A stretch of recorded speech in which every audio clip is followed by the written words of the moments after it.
Welcome to episode 3 of Weekly Wisdom. Today we're going to be talking about developing social charisma and confidence, and to stop struggling with ourselves in conversations and when we're in social situations. I often get asked, especially by introverts, how do we develop better social confidence? Because they often find when they go to big events, so many people there, and as soon as they walk in, they immediately just feel like shrinking. And it's like, even when they are in a group with and everybody's having a conversation, they just stay so quiet. So I often get asked this either by clients or people in my social community. And the first thing I always say is that there are so many people in the community, and there are so many people, even famous people, who are introverts. And when I give examples, let's say in the community itself, then people are like, no, that person is an introvert. And I'm like, yeah, that person, but they would never have guessed that, because in their minds, introverts are naturally, even in a social situation, they don't speak up. There are even famous actresses, for example, Emma Watson, famous singer Lady Gaga. There's a famous billionaire, you may have heard of him, Elon Musk. They all say that they're introverts. Even the great actor Tom Hanks and actor from Speed, the movie Speed, Keanu Reeves. They're all introverts. They all say that they're introverts, but when you see them in interviews, when they take the stage, when they're in the limelight, you see they rise to the occasion. They have the ability to have social confidence. They have social charisma when it's needed. They're able to turn it on when needed, even though internally they may be an introvert. So today we're going to discuss how do we better develop social confidence and charisma. So let's first of all discuss maybe some beliefs that might be there about charisma and about social confidence. So often people think charisma is about the looks. It's not just about the looks. Because yes, if somebody does have good looks, that puts them at a big advantage. But as we're going to see later on, it isn't just about their looks. It is also about how they speak, how they smile, their body posture, their tone of voice, how they're dressed, and so many other aspects which we do have control over. Unless we go through surgery or something like that, some really like radical surgery, we will generally look the same.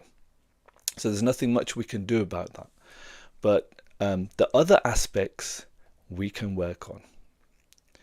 Some people think that you have to be born with charisma and confidence. You can see this picture here of this boy, and he's smiling and all the ladies are around him, and it just seems like he's born with charisma. This can also be developed. That's not true. It only comes from like, shall we say, natural talent. Charisma and confidence can be learned. That's the point here. So like I said, if you have the looks in the first place, if you're attractive looking in the first place, it helps. But even if you don't, you can become socially confident by developing the skills. Just like any skill, if you want to, for example, learn an instrument or learn any kind of skill, presentation skills or something like that, even if it's learning some kind of software. By practice, through practice, you can develop that skill. There are many actresses and actors who have had to learn the art of charisma. They've had to learn how to be sociable because, for example, when they're sitting in an interview, they have to be careful what they say, and they're often coached and taught what to say. Excuse me. And especially if they want to attract people to come and watch their movies. Excuse me. If they want people to come and watch their movies, then they have to know the art. They have to know how to be charismatic to attract more people to come and watch. Now, why do we need charisma and social confidence? Now, if you're a movie actor or actress, then obviously it's to advertise your movie like that, to get famous like that. But in general, Having charisma is a good quality and a skill because let's just start off with our family relationships. It just makes life more fun with them. When we are charismatic, people like to be around us. People get energy from us. Um, we have real friends, not just Facebook friends or Insta friends, because people are attracted to us. We have better romance with our partner. When we're charismatic with each other, with our partner, it makes the relationship so much nicer. At work, if you are more charismatic, you can network easier, you can make friends easier, and therefore opportunities may come your way because you're getting noticed more, because you may hear something through the grapevine, because you've networked with people at your workplace. And especially if you're a leader of any kind, whether it's a leader of your family, whether it's a leader at work or in your community, you want people to follow you. Being charismatic and having confidence is a key part of leadership. Now, what might hold us back? So, like I said at the beginning, often introverts will come and speak to me and ask me about how to develop their social confidence. So, sometimes an introvert won't ask me because they already have the negative belief, shall we say, that, okay, I'm an introvert. They've already identified themselves as an introvert, and therefore they don't have the skills, and that's it. So how we view ourselves is really important. So you can see in this picture here. So this man, although he's dressed nicely in his suit, when he views himself in the mirror, he views himself negatively. And how you view yourself will determine how charismatic or not you are. So let me show you through this framework that I use. This is my coaching framework. So our thoughts or beliefs, beliefs are thoughts at the subconscious level. They determine our state, how we feel, our mood, what energy we vibrate. Then that our state will determine our behavior, what we do, how we talk, tone of voice, or whether we don't talk. So our state determines even non-action. Sometimes we hold back because of our state. Maybe there's a fearful state. And it almost becomes a self-fulfilling prophecy. So by us behaving a certain way, what we've predicted in our subconscious, we then manifest.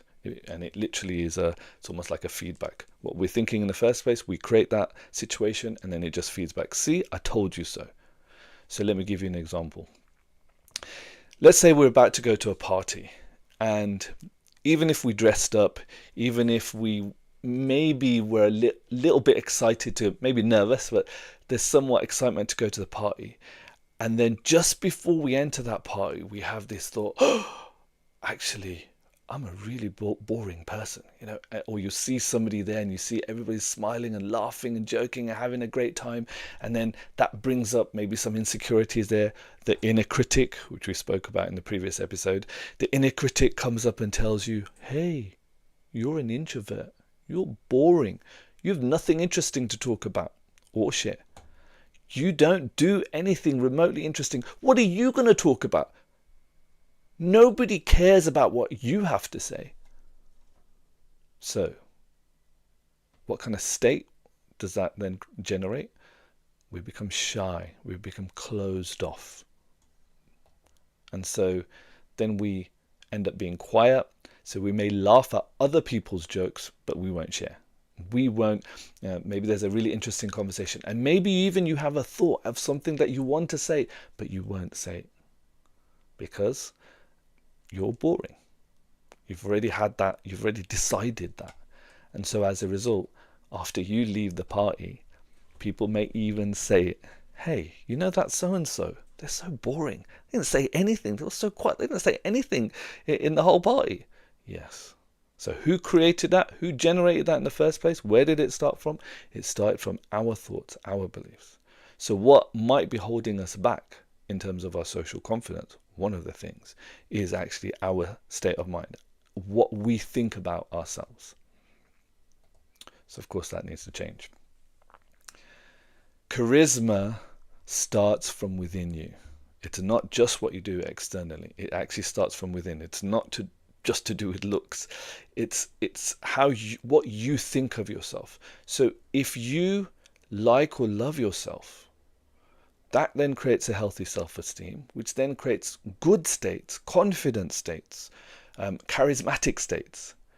And then you can use physical techniques which then allow you to, shall we say, enhance whatever it is that whatever situation you're in, and help you to connect with people much easier. So I'm going to talk about today, in today's session, I'm going to give you 3 tips or techniques to, first of all, manage your own state, because for me that's in one sense one of the most important things. Like, how you feel about yourself is going to determine how you act, how you behave, etc., how you talk, your tone of voice, etc. And then I'll give you some practical techniques which you can use to connect better with other people. And I'll say it now. One of them is so obvious, but in this day and age, it actually needs to be said. So let's go through. Let's look at some. So 3 tips, 3 techniques, shall we say, to change your own state. First of all, let's start with that. And let me just say this: when you take control of your state, when you vibrate a certain energy or a certain aura, and that aura is very attractive, naturally people will be attracted to you, because energy kind of radiates from within you.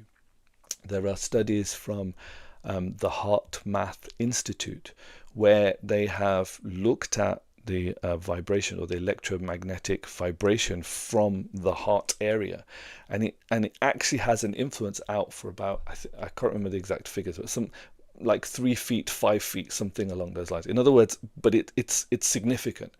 So when somebody comes into your physical presence, they are affected by your vibration, by the energy which you radiate. So you can see in this picture here, this lady, you can see her aura is kind of radiating out of her, and all these people are kind of looking at her, and they're so attracted. So, okay, she's good looking as well, but the point is, the idea of this picture is to show it's the energy with which it's vibrating. That's why people are attracted. So let's look at, how do we influence our state? So one interesting technique that you can use is to put your hands on your hips with your feet slightly like shoulder width apart, and stand in the Superman pose or the Wonder Woman pose.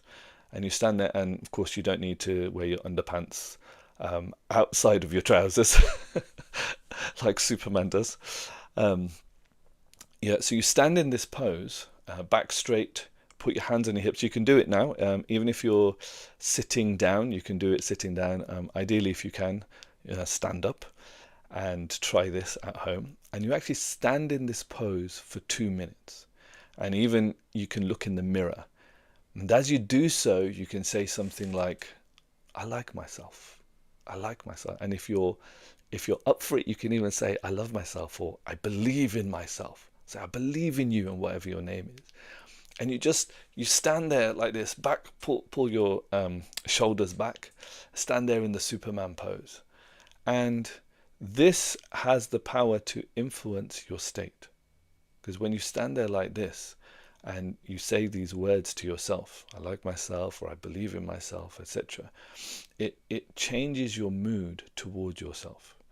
Now, there was some studies done which showed that it actually, in that study originally in 2010, I believe, it said that it does change your hormones. It actually physically changes your state. But some other studies have been done since then, and they haven't corroborated that. So, okay, the studies may say whatever, but the point is, do that and see if it works for you. Doesn't matter what the studies say in one sense. Try it out. And I know I use this all the time. So before going on stage, for example, I will stand there and use this pose, because it helps me. It gets me in that frame of mind. I actually use the affirmation, not I believe in myself. I use the affirmation, I am invincible. And that's the, shall we say, the aura in which I generate before I go on stage. Because on stage, I want to have an influence all the people in the audience. And if I'm standing from a stage, it may be some of the audience members may be quite far away. So in order to have a greater impact energetically, I'll use a really powerful affirmation like, I am invincible, and you stand in this pose. And it completely transforms my state in that moment. Very powerful. So have a go. So I don't know, you've got an interview at work, or you've even if you're interviewing somebody else, or you've got a presentation to do or something like that, have a go at actually standing there for 2 minutes. Go in the toilets if you have to, and stand there for 2 minutes and see the impact on your state. Well, let's say you're going to a party and the inner critic comes in and goes, oh, you're so boring. Go to the toilet, go to the toilets, go in the cubicle and stand there like this and nobody else can see you. And then try it out. And then go back into the party and have a completely different experience. So your state, so that's one way of influencing a state. Okay, so let's look at another way. So part of being charismatic and part of having social confidence is to be able to connect with others. And often that is connecting with others emotionally. Now, in order to be adept, in order to be a little bit, shall we say, confident in being able to deal with other people's emotions, can you guess what I'm going to say? First, we also have to have a little bit of practice dealing with our own emotions.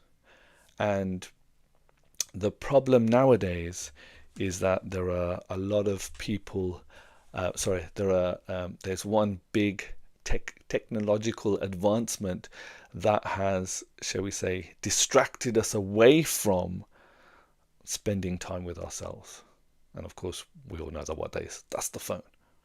So nowadays, when we experience an emotion, rather than dealing with it, rather than, like you can see in this picture, it's the same person. Like, it's like this person is sitting with himself. This person is sitting there holding the presence of himself while he cries. How often do you do that? How often do we do that? How do people in general do that? And without being stereotypical, but just from observation, especially with men. Men in particular, there is that stereotypical idea that men have to be hard. Oh, men don't cry. But how do you deal with emotions if you don't cry? How do you deal with your emotions if you don't sit with them and actually acknowledge them, recognize them, process them? Instead, what people are doing is they're bottling the emotions. It's like they're taking the emotion and going, oh, I don't know what to do with this. Right, stick it in a bottle, put the lid on the bottle and just bury it. And then the next thing that comes up, okay, again, put the emotion in the bottle, put the lid on it, and then bury it again. And like that, how much can you keep burying it? And often the statistics actually say that the greatest likelihood of somebody to take their own life is that kind of 40s plus, and it's generally males. And one of the reasons why is because men tend to bottle their emotions. So giving yourself space to experience that emotion, to sit with that emotion, is so important, in one sense, for your own empathy first. And then that allows you to be more empathetic than to other people. You're much more empathetic, isn't it? When it's really annoying when you're trying to express something and then somebody else, before you've even finished like expressing your emotions, the other person will be like, oh yeah, well, something happened to me the other day and it's similar to that. And then they go off and start talking about their thing. And you're like, what kind of empathy is that? You see? So let's learn to do it for ourselves first. And then we can better do that for us. And when you're able to do that for others, guess what? That increases your charisma, that increases your connection with others, and people like you so much more. They can trust you, that you provide a safe space. It's part of being charismatic and socially adept. So this one, yes, you're going to have to spend some time, and you have to be honest with yourself and sit with yourself and do that. So let me just add, one other way of doing this is journaling. So you literally take a blank sheet of paper and you'll say, how are you feeling? Or you can buy journals with questions already there. But I generally tend to start with, how are you? How are you feeling? So not how are you, but how are you feeling? And then just actually write what it is you're going through, what is your thinking, why are you going through that? And sometimes so many things, so many amazing things will come out, so many reflections and realizations will come out for that. But I'll say always end it, so don't do it more than 20 minutes, so maximum 20 minutes. You can journal, write out your feelings, and then the last 5 minutes you write a prayer. So if you don't believe in the divine or the higher power, then just write something to the universe. So write what it is you desire. My dear universe, my dear God, my dear higher power, whatever it is you call it. I wish this and I wish that and I wish this, and kind of end it like that. And then finally, you burn that piece of paper, or you rip it up, scrunch it up, destroy it. And that destroying part is the kind of letting go, releasing. And that's allowing yourself to be empathic with yourself. It's such a releasing process. Now, if we don't do things like that, I call this, using this just like an emotional cup. So obviously this is a physical cup, but imagine we have an emotional cup. And if we're not releasing, then just more and more is just going inside and going, especially if we have a very harsh inner critic and all these negative emotions, so-called negative emotions, are going in more and more and building up, building up. How are we going to have good feelings towards ourselves? How are we going to have good feelings towards others? So one of the key things is to empty that emotional cup of the negative feelings. And let's have some good stuff in there. So when we go to that party, when we go to that gathering, we are vibrating good energy. And to help with that, the third technique, especially when you go on the trains nowadays or public transport, and especially in the morning on a cold, rainy day, you just look at people's faces and it's like they look so miserable. And I remember asking one girl, like she was sitting there in some party or whatever, and she had a miserable face. So I asked her, like, what's wrong? And she said, oh, this is just my resting face. I was like, that is your resting face? So I said, okay, listen, instead of sitting there like that with the resting face, I want you to try one thing, and I want you to try this at those who are watching right now. I want you to try this.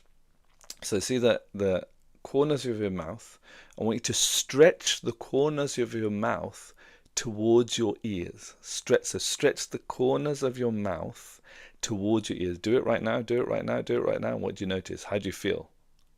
When you stretch the corners of your mouth, that's called, yes, it's called a smile. So immediately when you smile, you'll notice the hormones or your mood will shift. And we often forget this when we're in a depressed state, when we're in an angry state, when we're in a disappointed state, sad state. We often forget this. So actually, just by physically moving the corners of your lips towards your ears, it is going to change your state, because you cannot be you cannot be happy or smiling and angry at the same time.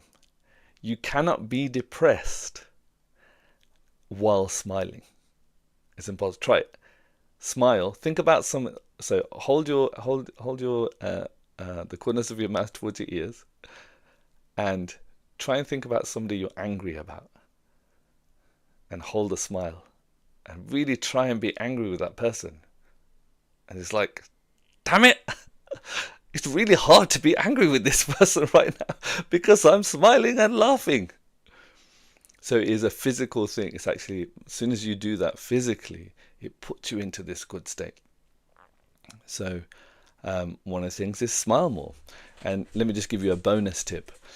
There is this psychiatrist called Milton Erickson in the 1900s.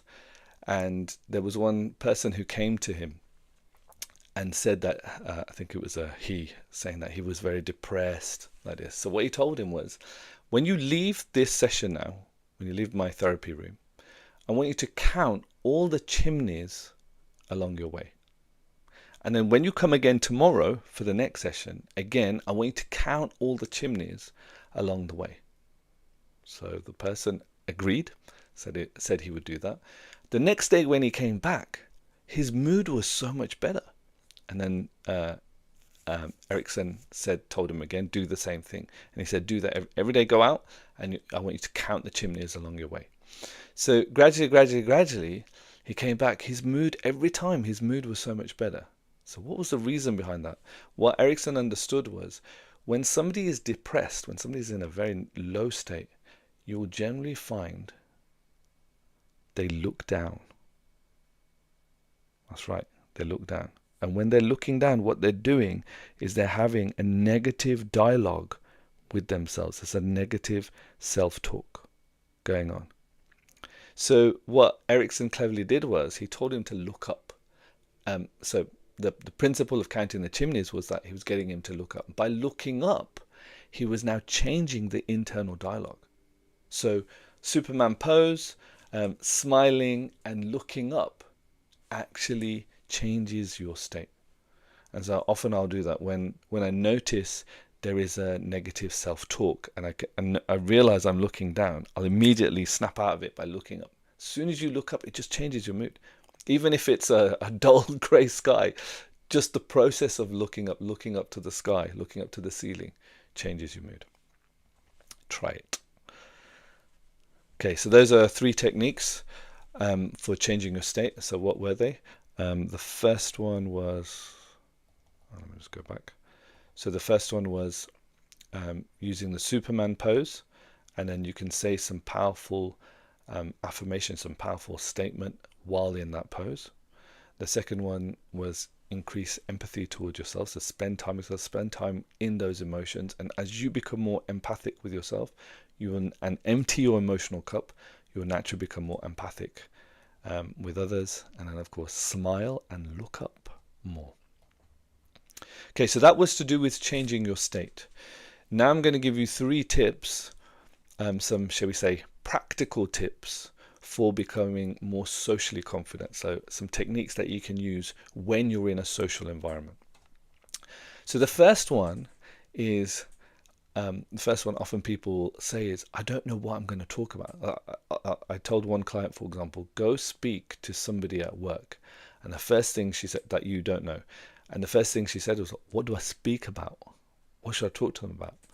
So when you ask a person about them, that's one of the best icebreakers, because anybody and everybody loves talking about themselves generally, right? And they can talk about themselves forever. Like they can spend the whole day. In fact, they don't get to speak about themselves enough for some people. So of course, when we're asking, we ask also in a mood of genuine care. We're not just asking, how are you, for the sake of it, in this particular case. So we're asking them genuinely, and often, and don't just ask, how are you, actually ask specific, once you kind of have broken the ice, ask specific questions. I remember, and ultimately when you ask them specific questions that shows care, and that shows that you have a genuine interest in them, they feel good about you. And that's the key thing. Charisma is about how you are able to influence and make other people feel. And that's why they enjoy being in your company. Who likes being in the company of somebody who's an energy vampire, an energy drainer, right? You know what I'm talking about. You speak to, maybe you're happy and you speak to that person and they're just so depressive, so depressing, and just talking about all the complaining. And by, maybe 5 minutes later, 10 minutes later, it's like, oh, I don't even have the will to live anymore, even though you were happy just before you met them. They've totally drained your energy. Who wants to be with a person like that? But charismatic, who wants to be with charismatic people? Yes, because those kind of people give energy and they make other people feel good. So There's one person called, I'll give you a story. There's one person called Crystal, and she was initially with this man called Michael, and they were dating for a long time. But eventually, she ended the relationship with Michael, and instead, she ended up marrying a person called Mark. Now, Michael was famous, he was well off, he was super successful, super rich, drove nice cars, had a beautiful house. And so one time her friend asked her, "You were with Michael, and he has all these amazing stuff. How come you dumped him and married this, compared to Michael, this ordinary person, Mark, regular job, steady income, etc." And she said, "When I'm with Michael, I felt like he was amazing. But when I'm with Mark, he makes me feel like I'm amazing. When I was with Michael, I always felt like he was amazing. But with Mark, he makes me feel amazing." And so, of course, she ended up marrying Mark, because how you make the other person feel, that's the key thing. So, one of the ways in which you can make the person feel good in your presence, so conversationally, is you can use compliments. So, and of course, we have to be careful how we use those compliments. I don't know, you see a lady and she looks good, and you don't home in on a particular body part. I won't say anything, but I'm sure you can guess what I'm going to say, because that's creepy, even if you've noticed. So compliment them in a way that is wholesome. Like, "Oh, you look lovely," not "your backside looks lovely in that outfit," or something like that. Like, you don't home in on a particular thing. That's just creepy. So compliment them sincerely and compliment them in a wholesome way. And then what you can do, rather than just always complimenting, what you do is you mix in teasing. You be playful. So you may also say a comment that playfully puts them down, but it's almost like generates laughter from them. It makes them want to have banter back with you, like that. So in that way, you kind of compliment them and you tease them. So it keeps the relationship dynamic and keeps if you're only ever teasing them, that's boring in one sense. And if you're only ever complimenting, that's also boring. It's nice, but it's boring. So you kind of mix it up a little bit and playfully add it here, add it there, like that, especially when they're least expecting it. And in this way, it creates a very nice dynamic. They kind of don't know what to expect, and it keeps the relationship exciting. Of course, this is especially true of romantic relationships. However, it's also true for any kind of relationship. So ask about them, make them feel good, compliment them, tease them, be playful with them. And in this way, when they are around you, they have a good experience. Then the second technique for, shall we say, becoming socially adept, helping to connect with other people, is there's a technique which we learn in NLP. This is neuro-linguistic programming, and that is matching and mirroring their posture. So if you look at this picture here, you can see this couple. They're pretty much in exactly the same pose. Now, if you look at newspaper clips, if you look at pictures of celebrities, you'll often see when a person is, when two people are very close, as in relationship-wise, shall we say, you'll often find that they mirror each other. Now, whether it happens naturally or whether they're doing it on purpose, that's beside the point. But it shows their connection. So when you want to connect with a person, if you match and mirror their posture, it influences the subconscious mind, in the sense that the subconscious feels, oh, this person is like me. They seem to be like me. And therefore it creates that sense of being comfortable with you, which is very important for that person to relax and then open up, maybe joke around, etc., and develop that deeper and stronger connection. So there was one time when I learned about this in one seminar about this matching and mirroring, and I was sitting next to a couple from Norway, and they were very attractive. Let me just say that both the male and the female, they were both very attractive. And after we learned about this matching and mirroring, then we went off for lunch. And then when they came back, I overheard them talking to each other, and they were saying how so many people of the opposite gender in the seminar, when they were going for lunch, maybe individually, they sat near them or next to them, and they were trying to mirror.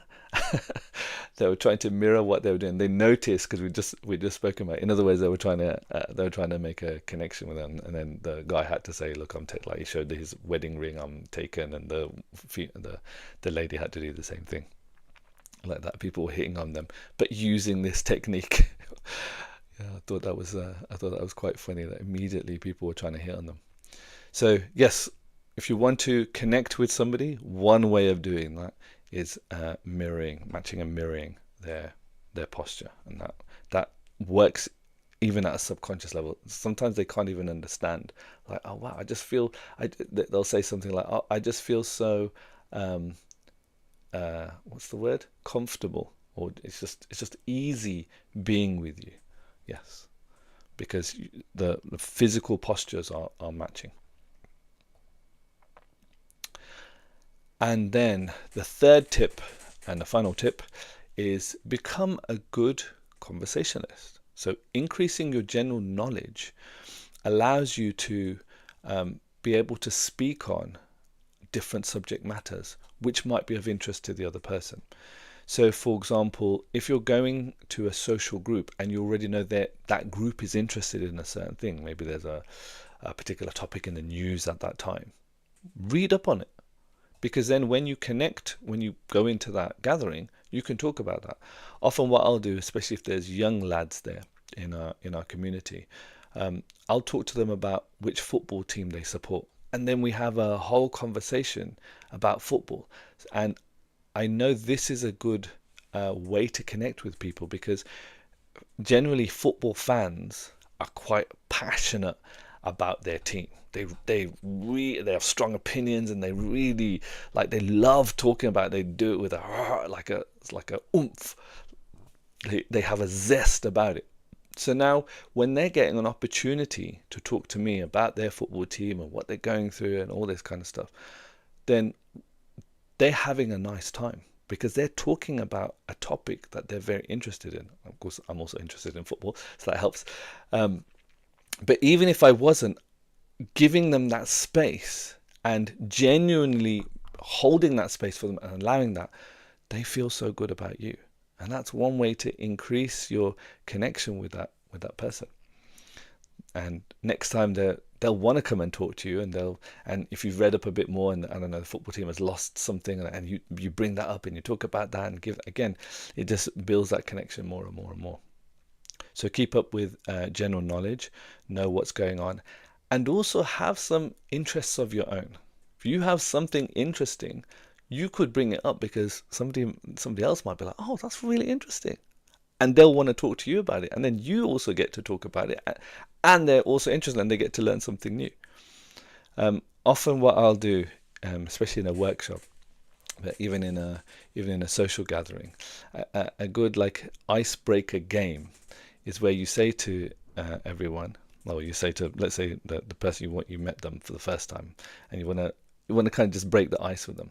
So you could say something like this: okay, both of us, what we'll do is we'll say three things about each other. We'll say three things about myself, and two of them are true, and one of them is false.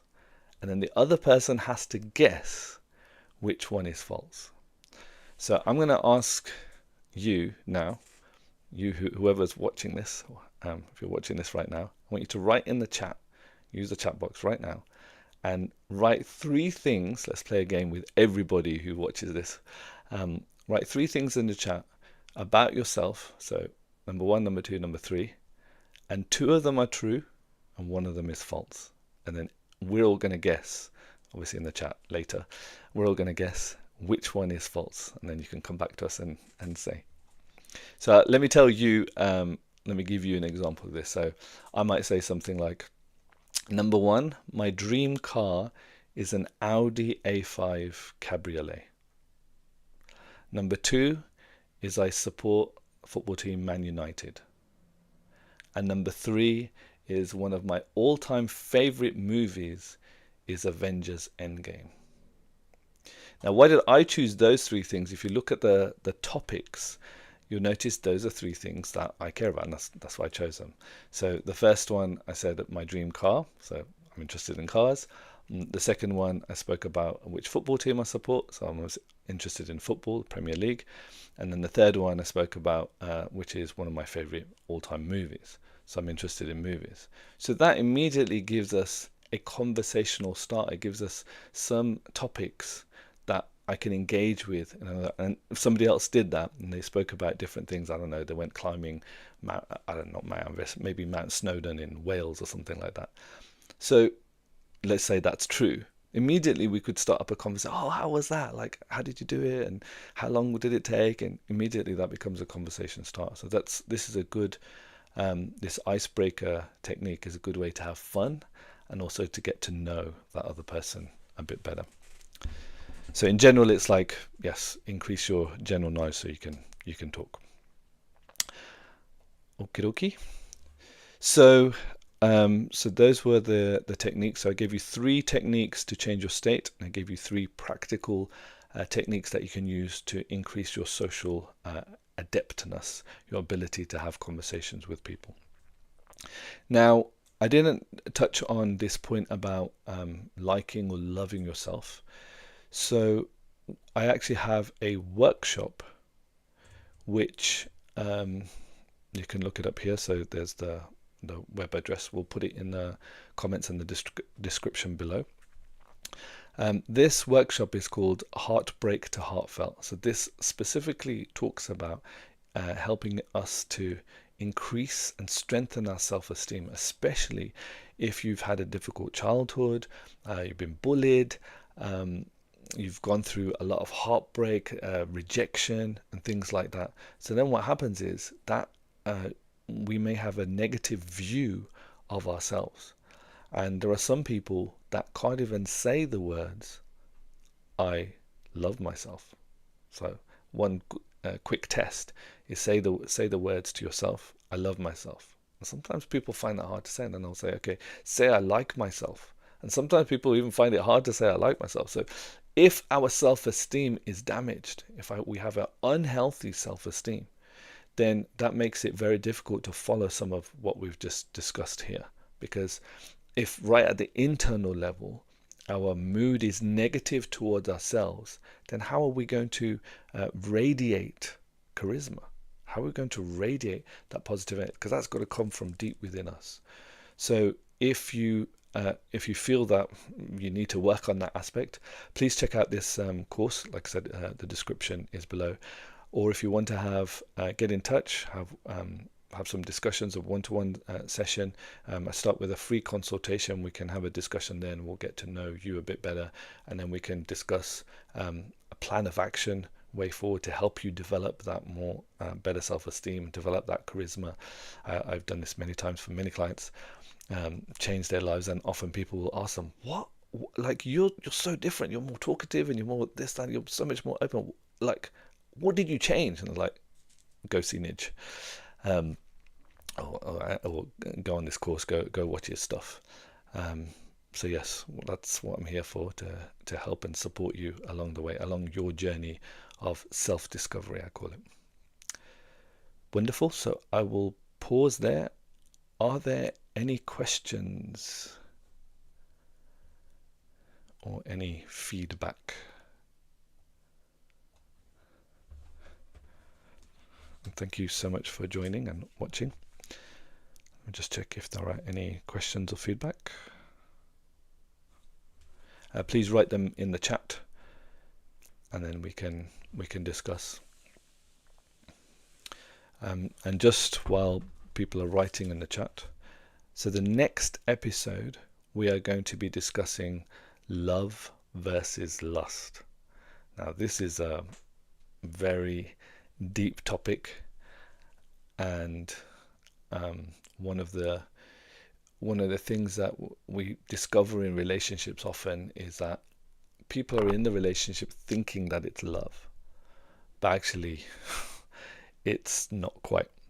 And when we understand what is actually love and what it means to love somebody else, that is a game changer in relationships. Because when a relationship has lust, it can last the initial, there's that initial buzz, but then very quickly it kind of nosedives. Whereas love is sustainable, it sustains the relationship actually throughout the years of relationship. So yeah, it's a very important topic. And I think a lot of movies and shall we say social conditioning or social bombardment has influenced or changed our understanding of what love, for example, is not just being intimate. It's a lot deeper than that. It's a connection of two souls, and how that works. So yes, we'll dive into that next week, next session.